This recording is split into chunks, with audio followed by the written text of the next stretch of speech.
नमस्कार. आज आपण बघणार आहोत रक्षाबंधन निमित्त खव्याचे गुलाबजाम. त्यासाठी लागणारं साहित्य: 1 वाटी आपण खवा घेतलेला आहे, पाऊण वाटी मैदा घेतलेला आहे, 1 वाटी साखर घेतलेली आहे, काजू बदाम पिस्ता पूड घेतलेली आहे, वेलचीची पूड घेतलेली आहे, 1 ग्लास पाणी घेतलेलं आहे, बनवण्यासाठी 1 ग्लास पाणी घेतलेले आहे.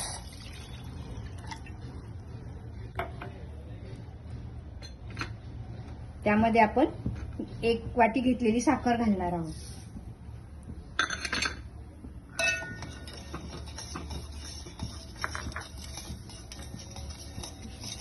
आता पाक छान होईपर्यंत आपण गुलाबजामुनची तयारी करूया. तयार होतोय. आपण त्यामध्ये 2 वेलची टाकू आणि स्मेल येण्यासाठी गुलाबाच्या पाकळ्या टाकल्या आहेत. आता पाक तयार होतो तोपर्यंत आपण गुलाबजामची तयारी करू. आता आपण गुलाबजाम तयार करायला घेऊयात. 1 वाटी मैदा घेतलेला आहे आपण, त्यामध्ये हे मिक्स करून घेऊयात. छान मिक्स करून घ्यायचं आहे. दोन्ही सारखं एकजीव करून घ्यायचं आहे. छान होतात, अगदी खुसखुशीत होतात खवे. आता हे मळून तयार झालेले आहे. आपण पण ह्या वर्षी आपल्या लाडक्या भावासाठी रक्षाबंधन निमित्त गुलाबजाम घरच्या घरी. आता आपल्या इथे हे मळून तयार झालेले आहे. आता आपण याचे छोटे छोटे बॉल तयार करून घेऊ. खूप मोठे पण नाही करायचे, छोटे छोटे छोटे छोटेच करायचे आहे. खूप मोठे केले तर गुलाबजाम खूप मोठे होतात. तेलात टाक एवढाच गोळा घ्यायचा आणि असं गोल गोल छान करून घ्यायची. तर आपले हे सगळं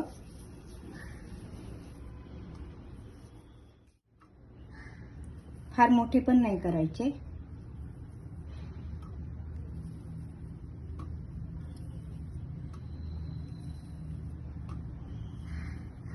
तोपर्यंत आपण हे इथे तेल तापायला ठेवले आहे. तेवढ्या पिठामध्ये 25 ते 30 गोळे तयार झालेले आहेत. छान तापलेलं आहे. आपण आता हे सर्व तळून घेऊया.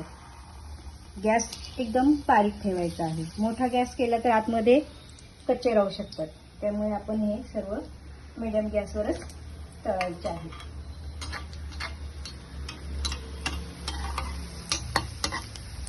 छान सारसा गुलाबी कलर येईपर्यंत तळून घ्यायचे आहे. आपण बघू शकता तेवढ्या पिठामध्ये 25 ते 30 गुलाबजाम तयार झालेले आहेत. छान सोनेरी रंगापर्यंत आपण तळून घेतलेले आहेत. ते थंड झाल्यानंतर गुलाबजाम पाकामध्ये टाकायचे आहेत. गरम गरम टाकायचे नाहीत पाकामध्ये, नाहीतर ते विरघळतात. छान सर गुलाबी रंग आलाय गुलाबजामला. छान घरामध्ये वास सुटलाय. गुलाबजाम प्रत्येक प्रकाराने बनवले जातात, पण खव्याचे गुलाबजाम बनवले की खाण्यासाठी खूपच छान लागतात. आता हे आपले छानसे तळून झालेले आहेत. गुलाबजाम बघा किती छान गुलाबजाम झाले, ते बघू शकता. छान दरवळलाय वास. आता आपण येथे सर्व हे गुलाबजाम काढून घेऊयात.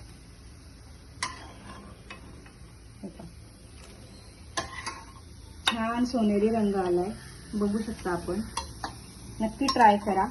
कमेंट मध्ये द्यायला. गुलाबजाम सोनेरी रंगावर तयार झालेले आहेत तळून. आता आपण हे 5 मिनिटांनी पाकामध्ये टाकून घेऊयात.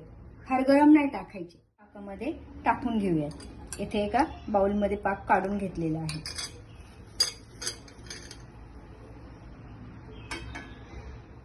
गुलाबजाम तयार झालेले आहेत. तुम्ही बघू शकता किती छान गुलाबजाम तयार झालेले आहेत. पाक सुद्धा सुंदर झालेला आहे. आता आपण त्याच्यावर हे गुलाबाच्या सजावटीसाठी पाकळ्या टाकणार आहोत आणि काजू बदामचे काप सुद्धा टाकणार आहोत. गुलाबजाम तयार आहे. मी तुम्हाला एक कट पण करून दाखवते. छान असे रसरशीत गुलाबजाम तयार आहेत। बघू शकता आपण कसे छान झालेले आहेत। नक्की ट्राय करून बघा। व्हिडिओ आवडल्यास लाईक करा, शेअर करा, सबस्क्राईब करा। पुन्हा भेटूया अशा छान छान रेसिपी सोबत। मस्त रहा, आनंदी रहा।